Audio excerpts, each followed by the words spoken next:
आज के इस विश्लेषण में हम सीधे एक बेहद इंटेंस मेडिकल मिस्ट्री में डाइव करने वाले हैं। जरा इमेजिन कीजिए, एक luxury expedition cruise ship Antarctica की शानदार ट्रिप पर निकला है।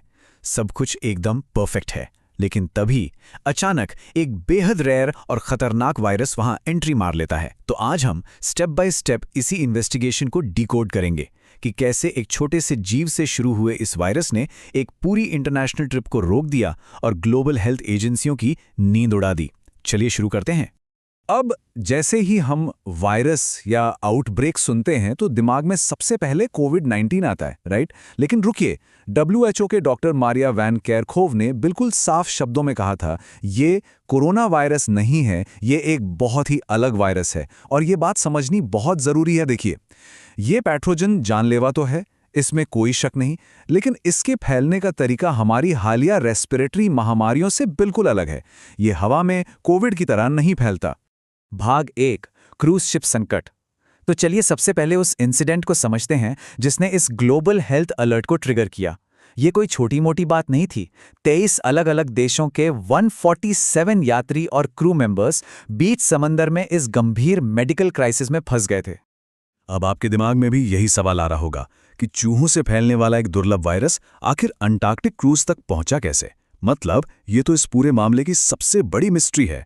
MV हंडियस नाम के इस क्रूज शिप के पैसेंजर्स का सामना इस पैथोजन से तब कैसे हो गया जब शिप केप वर्डी के तट पर बस लंगर डालने वाला था। इस पूरी टाइमलाइन को अगर हम ध्यान से देखें तो कहानी कुछ इस तरह है। 1 अप्रैल को शिप अर्जेंटीना के उशवाया से निकलता है। अब इन्वेस्टिगेटर्स का मानना है कि एक्सपोजर असल में दक्षिणी अर्जेंटीना में एक बर्ड वॉचिंग ट्रिप के दौरान हुआ होगा। फिर 6 अप्रैल को पेशेंट 0 यानी पहले मरीज में इसके लक्षण दिखने शुरू होते हैं और महज 5 दिन बाद 11 अप्रैल को शिप पर पहली दुखद मौत हो जाती है।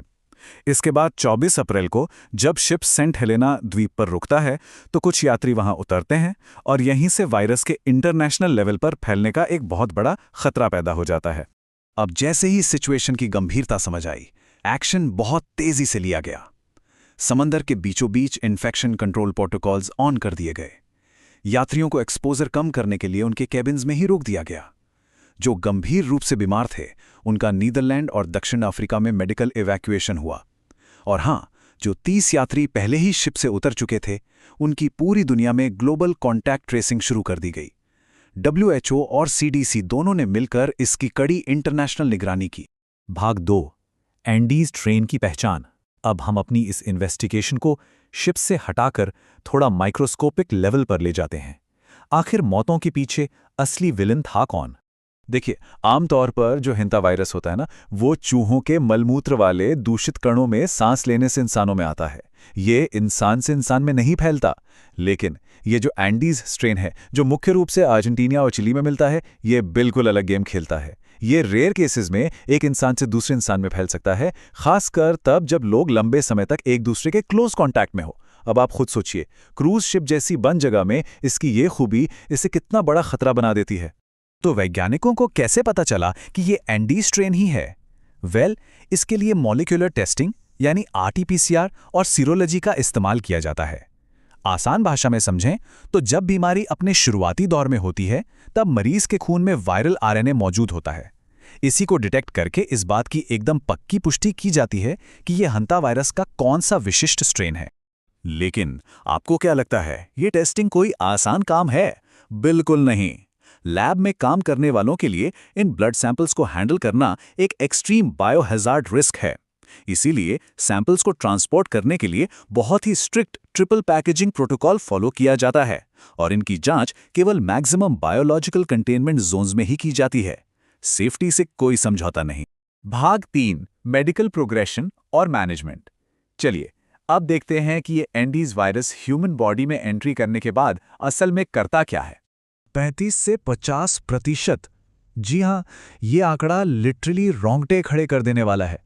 अमेरिका में हंता वायरस कार्डियोपल्मोनरी सिंड्रोम यानी HCPS का मृत्यु दर इतना हाई हो सकता है।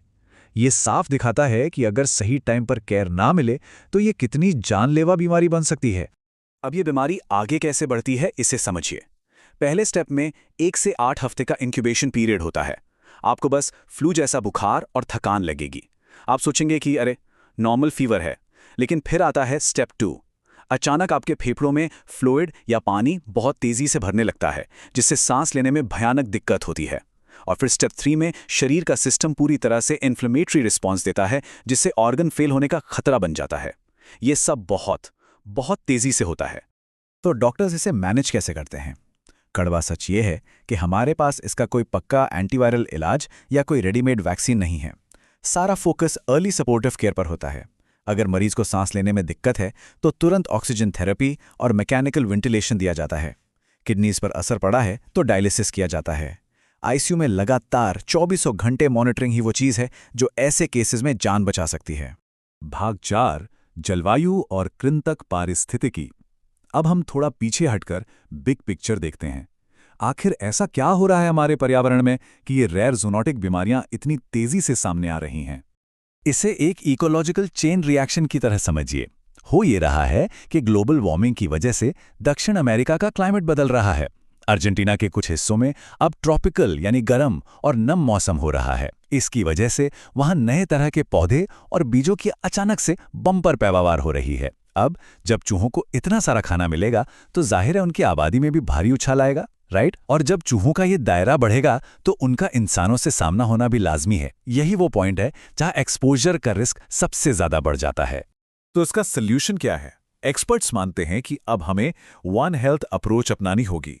मतलब हम सिर्फ इंसानों की बीमारियों को अलग से नहीं देख सकते।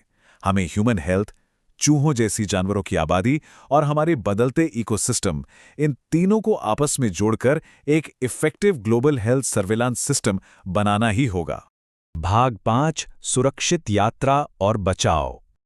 तो इन सब साइंटिफिक बातों का हमारी और आपकी जिंदगी से क्या लेना देना है?